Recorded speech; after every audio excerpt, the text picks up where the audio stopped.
Hello student, कैसे आप सभी। आई होप कि आप लोग अच्छे होंगे।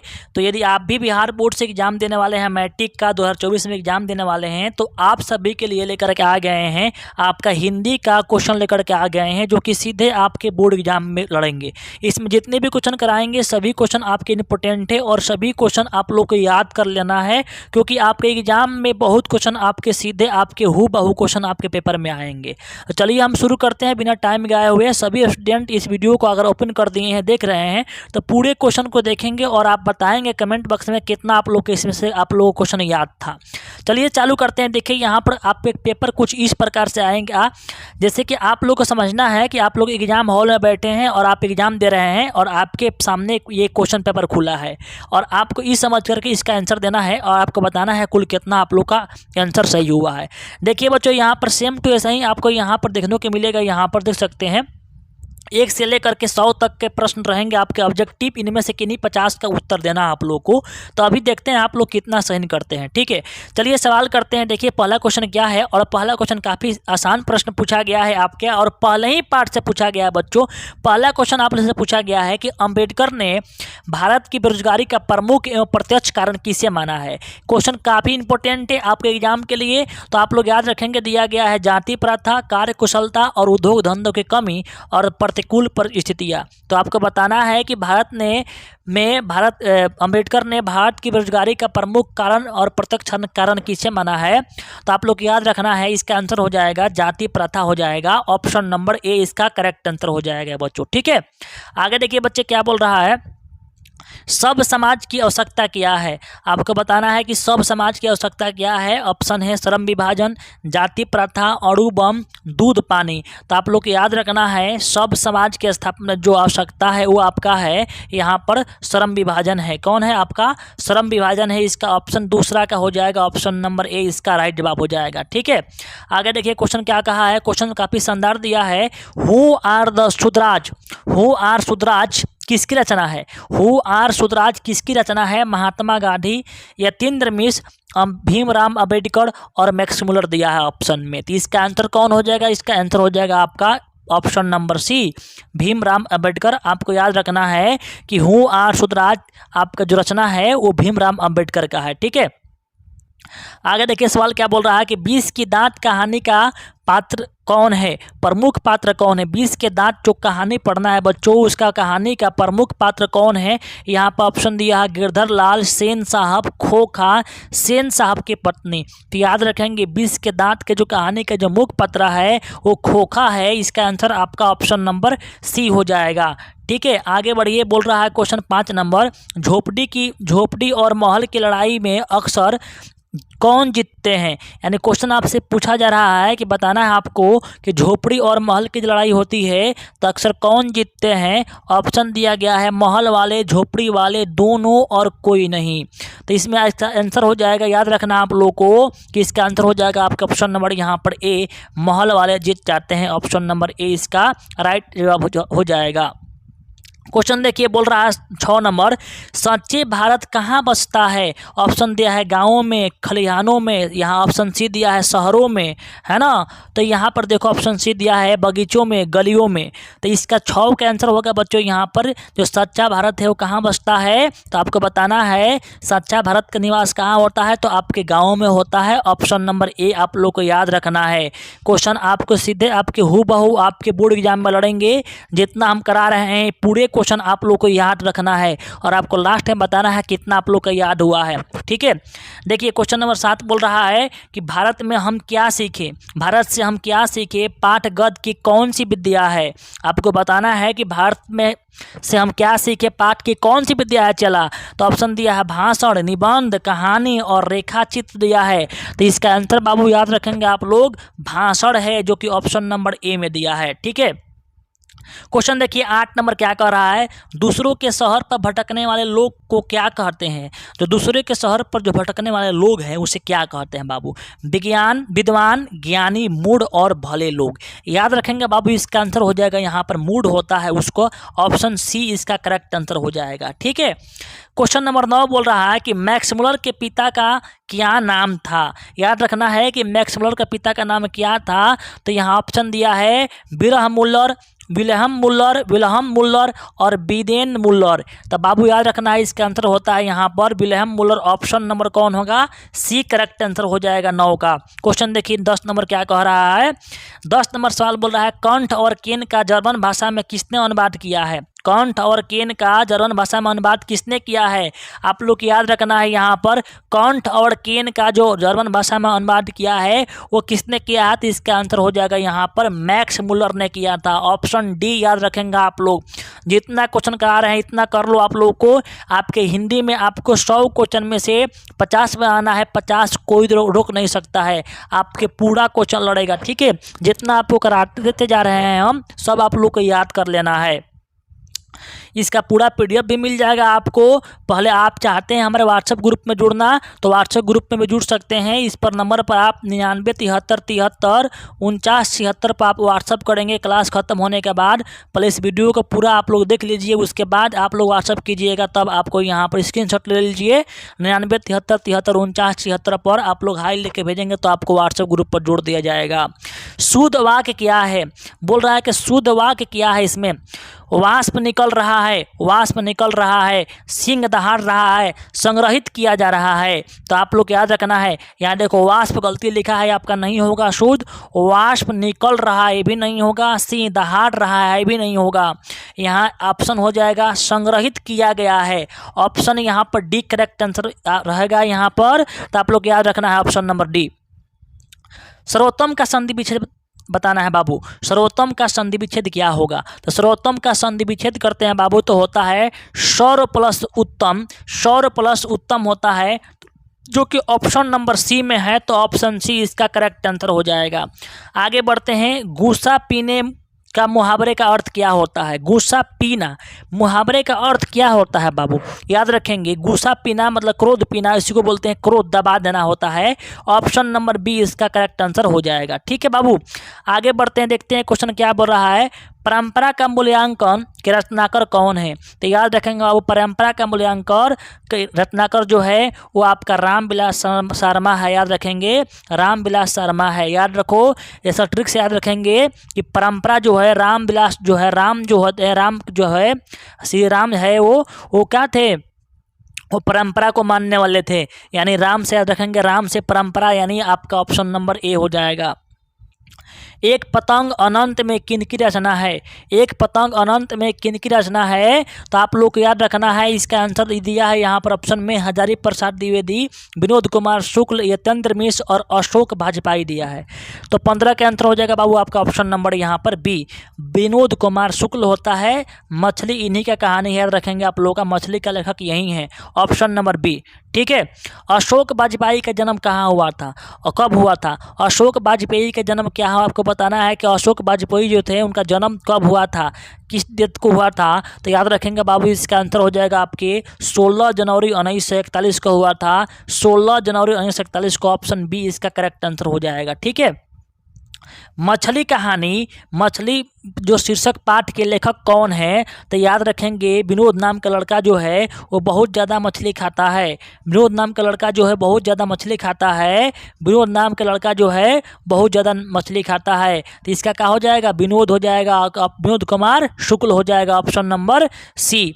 अंगूठा दिखाना मुहावरे का अर्थ क्या है बाबू? अंगूठा दिखाना मतलब क्या होता है? जो आप सुने होंगे कहता है कि अंगूठा दिखा दिया मतलब समय पर धोखा दे दिया। ऑप्शन कौन होगा? इसका ए हो जाएगा। अंगूठा दिखा देने का मतलब होता है समय पर धोखा दे देना। ऑप्शन ए इसका करेक्ट आंसर हो जाएगा, ठीक है। गुप्त का विलोम क्या है बाबू? बोल रहा है गुप्त करने का विलोम क्या होता है? मैंने गुप्त मतलब होता है छिपा देना होता है बाबू। तभी ऑप्शन दिया है दिखाना, पहचानना, छुपाना और प्रकट करना। तो बोलो गुप्त कर देना, गुप्त का विलोम क्या हो जाएगा? तो प्रकट कर दिया मतलब निकाल दिया। ऑप्शन नंबर डी हो जाएगा। 20 नंबर सवाल देखिए, पर्वत का परिवाची क्या होता है बाबू? तो याद रखेंगे यहाँ पर दिया है त्रिदश, पदामर और नीचे दिया है क्या यहाँ पर्वत के लिए? शैल। तो बाबू यहाँ याद रखेंगे पर्वत को शैल बोलते हैं। क्या बोलते हैं? शैल। ऑप्शन नंबर यहाँ पर सी हो जाएगा। लंबोदर में कौन सा मास है? बोल रहा है कि लंबोदर में कौन सा समास है बाबू? तत्पुरुष समास, कर्मधारय पर समास, बहुब्रीहि समास, अव्ययीभाव समास। तो लंब जिसका लंबा है उदर, तो इसका क्या हो जाएगा? इसका तो बहुब्रीहि हो जाएगा, यहाँ पर ऑप्शन नंबर सी हो जाएगा। लड़का आया था कौन काल है? देखिए कितना आसान सवाल है। लड़का आया था बोल रहा है, यानी ये पास्ट बीत चुका है, यानी बीत चुका है उसका मतलब भूतकाल हो गया है, पास्ट हो गया। ये ऑप्शन कौन होगा? आपके बी हो जाएगा। ठीक है बाबू। आगे बोल रहा है कि आम का परवाची शब्द बताना है बाबू। तो आम जो होता है, आम को ही बोलते हैं आम्र, तो आम्र को ही बोलते हैं आम्र, जो कि ऑप्शन नंबर डी में दिया है। धनहीन कौन सा मास है? धनहीन जिसके पास धन नहीं है, धनहीन कौन सा मास है बाबू? तो याद रखेंगे बाबू, धनहीन समास जो होता है तत्पुरुष समास होता है, जिसके पास धन नहीं होता है, यानी तत्पुरुष समास ऑप्शन नंबर ए हो जाएगा। ठीक है। माता पिता कौन समास है? माता और पिता जैसे ही ऐसा आ जाता है, यहाँ पर दूधू आ जाता है, याद रखेंगे, तो उससे बोलते हैं द्विगुण समास। तो इसका 25 के आंसर क्या होता हो जाएगा आपका? नहीं, द्वंद्व समास, द्विगुण नहीं, द्वंद्व समास बोलते हैं, द्वंद्व समास, द्वंद्व, माता पिता भाई बहन इस रहता है तो क्या होगा? आपके द्वंद्व समास होगा। तो 25 का ऑप्शन नंबर क्या होगा? डी। अनुराग में कौन सा उपसर्ग है बाबू? उपसर्ग और प्रत्यय आप लोग जानते हो कि यहाँ पर पूछ रहा है, यहाँ पर अनुराग, तो बाबू आप जानते हो उपसर्ग मतलब आगे होता है शब्द का, तो शब्द के आगे क्या लगा है? तो लगा है अनु लगता है। प्रत्यय जो होता है पीछे होता है, उपसर्ग आगे लगता है, तो अनुराग में अनु लगा है, तो अनु इसका हो जाएगा उपसर्ग, जो कि ऑप्शन नंबर ए में दिया है। गुरु नानक कौन थे? बोल रहा है गुरु नानक कौन थे? तो बाबू याद रखेंगे, जो गुरु नानक थे वो कौन थे? तो गुरु नानक थे वो सिखों के प्रथम गुरु थे, है ना। सिखों कौन थे? प्रथम गुरु थे। याद रखेंगे सिखों के 10वें गुरु का नाम क्या था? तो गुरु गोविंद सिंह, गुरु गोविंद सिंह। याद रखेंगे सिखों के 10वें गुरु का नाम क्या था? गुरु गोविंद सिंह। यहाँ बोल रहा है कि गुरु नानक कौन थे? तो गुरु नानक थे सिखों के प्रथम गुरु थे। ठीक है, ऑप्शन नंबर बी हो जाएगा 27 का। जपपूजी किन की रचना है? बोल रहा है 28 नंबर, जपपूजी किन की रचना है बाबू? तो याद रखेंगे 28 का कबीर, रहीम, गुरु नानक और घनानंद। आपको बताना है कि जपपूजी जो है किन की रचना है, तो याद रखेंगे बाबू जपपूजी जो है आपका ये गुरु नानक का रचना है, ऑप्शन नंबर सी हो जाएगा। नाखून क्यों बढ़ते हैं हिंदी की कौन सी विद्या है? तो याद रखेंगे नाखून क्यों बढ़ते हैं, इनका जो लेखक है वो हजारी प्रसाद है, और ये जो विद्या है वो आपका ललित निबंध है। तो 29 का आंसर आपका हो जाएगा ऑप्शन नंबर ए, एक प्रकार का निबंध है, जो कि ऑप्शन नंबर ए में है। विरह लीला किसकी रचना है बाबू? बोल रहा है कि विरह लीला किसकी रचना है? रसखान, कबीर, घनानंद और प्रेघन दिया है। आपको बताना है कि विरह लीला किनकी रचना है, तो 30 का आंसर बाबू याद रखेंगे आप लोग घनानंद का है, जो कि ऑप्शन नंबर सी इसका राइट आंसर हो जाएगा।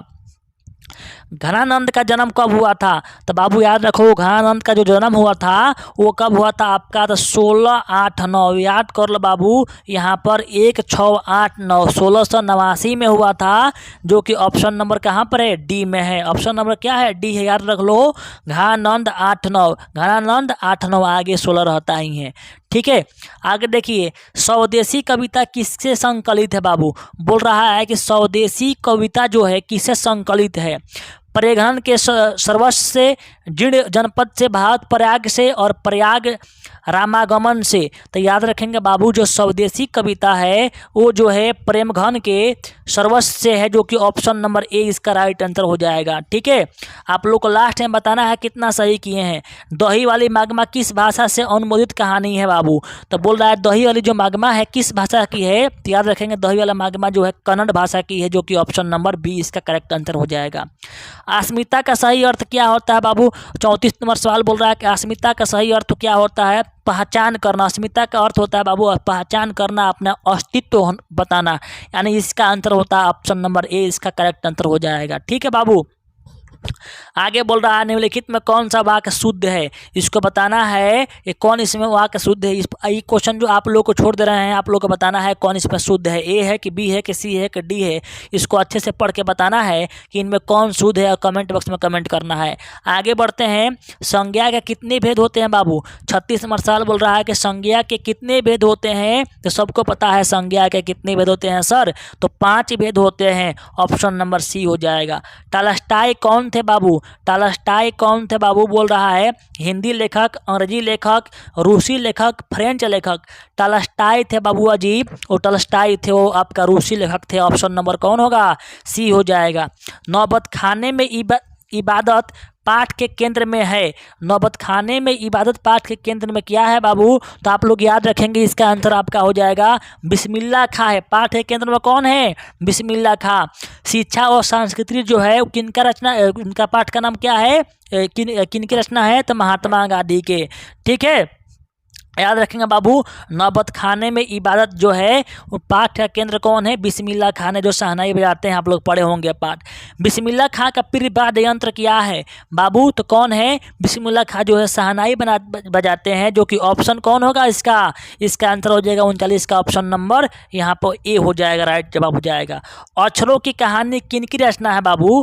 अक्षरों की कहानी बोल रहा है बाबू, बताना आप लोग की अक्षरों की कहानी आप लोग का पाठ है वो रचना किनका है? मैक्स मुलर का, गुलाकर मुले का, बिरजू महाराज का, रामविलास शर्मा का। तो 40 के आंसर हो जाएगा आपका गुणाकर मूल्य का, जो कि ऑप्शन नंबर बी में दिया है। देखो आ गया क्वेश्चन नंबर 41, शिक्षा और संस्कृति किनकी रचना है? बोल रहा है यहाँ पर शिक्षा और संस्कृति किनकी रचना है? बताना है कि शिक्षा और संस्कृति, तो याद रखिएगा शिक्षा और संस्कृति जो रचना है वो महात्मा गांधी के है, जो कि ऑप्शन नंबर सी में है। क्वेश्चन नंबर 42, बहादुर को लेखक के घर में कौन लाया था? तो बाबू बहादुर जो था, बहादुर लड़का जो था, उसको घर में लेखक के घर कौन लेकर के आया था? तो लेखक के चाचा जो थे वो लेकर के आए थे। याद रखेंगे कौन थे? चाचा, ऑप्शन नंबर डी। सुजाता का वास्तविक नाम क्या है बाबू? सुजाता का वास्तविक नाम जो है बाबू याद रखिएगा, जो सुजाता जो है उसका वास्तविक नाम जो है, उसका वास्तविक नाम है आपका एस रंगराजन। ऑप्शन नंबर कौन होगा? इसका डी हो जाएगा। सातकोड़ी होता कहाँ के प्रमुख कथाकार है? जो सातकोड़ी होता है वो प्रमुख कथाकार कहाँ के बाबू? तो 44 को हो जाएगा उड़ीसा हो जाएगा, उड़ीसा का है, ऑप्शन नंबर सी हो जाएगा।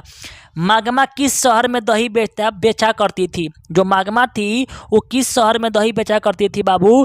तो बेंगलुरु में। याद रखेंगे ऑप्शन नंबर कौन होगा? सी। मागमा जो है बेंगलुरु में अपना दही बेचा करती थी, ऑप्शन नंबर सी।